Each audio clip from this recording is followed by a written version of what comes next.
আমার রাজনৈতিক কেরিয়ার 1 বছরের না, বহুদিনের। তোমাদের অনেকের জন্ম হয় নাই, বাপ মায়েরও বিয়ে হয় নাই।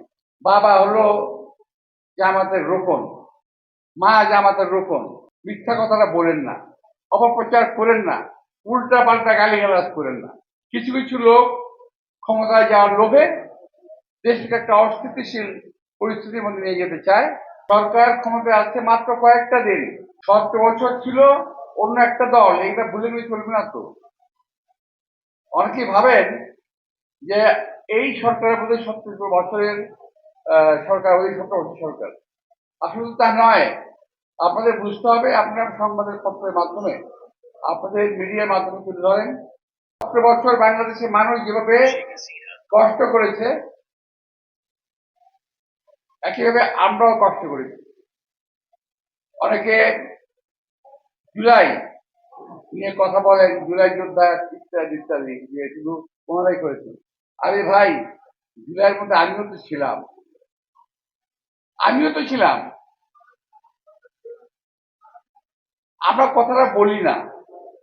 জুলাই যোদ্ধারা বলেন যে তারা বয়স কম, তারা করেছেন, ভালো, আমরা তো না করি না, কিন্তু আমিও ছিলাম। কর্ণফুলির সামনে ছিল আমার অবস্থান। তো আপনারা যারা বলতে যাচ্ছেন সরকারের সময় যে এখনই করেন, কার বিরুদ্ধে স্লোগান দেন? এই সরকার একটা নির্বাচিত সরকার। আপনারা ভাববেন না এই সরকার একটা আওয়ামী লীগের মতো রাতের অন্ধকারের ভোটের সরকার, কিন্তু না। এই সরকার কিন্তু কোটি লোকের ভোটে নির্বাচিত সরকার। স্লোগান দিয়ে নিজে দাবি কথা বলতে পারেন। এছাড়াও দাবি কথা জানানোর একটা সিস্টেম আছে, সিস্টেম আসতে পারেন। কিন্তু দয়া করে দেশে এই অবস্থায় এই সরকারকে বিব্রত করার চেষ্টা করবেন না। কিছু কিছু লোক ক্ষমতায় যাওয়ার লোভে দেশকে একটা অস্থিতিশীল পরিস্থিতির মধ্যে নিয়ে যেতে চায়। এই রমজান মাসে আপনারা দয়া করে ওই অস্থিতির পরিস্থিতি করার চেষ্টা করবেন না। মিথ্যা কথাটা বলেন না, অপপ্রচার করেন না, উল্টা পাল্টা গালিগালাজ করেন না। এতে নিজেদের বংশের পরিচয়, মর্যাদা কিন্তু পরিচয় পাওয়া যায়। কে কোথেকে আসছেন? আপনাদের একজনের বাবা হলো জামাতের রোকন, মা জামাতের রোকন, নিজের মাথার মধ্যে টুপি, তারপর দাঁড়িয়ে আছে। অর্থাৎ সুন্নতের সমস্ত কিছুর উপকরণ শরীরে রেখে যখন একটা মানুষ রোজা মুখে রেখে গালিগালাজ করে, তার রোজা কি থাকে?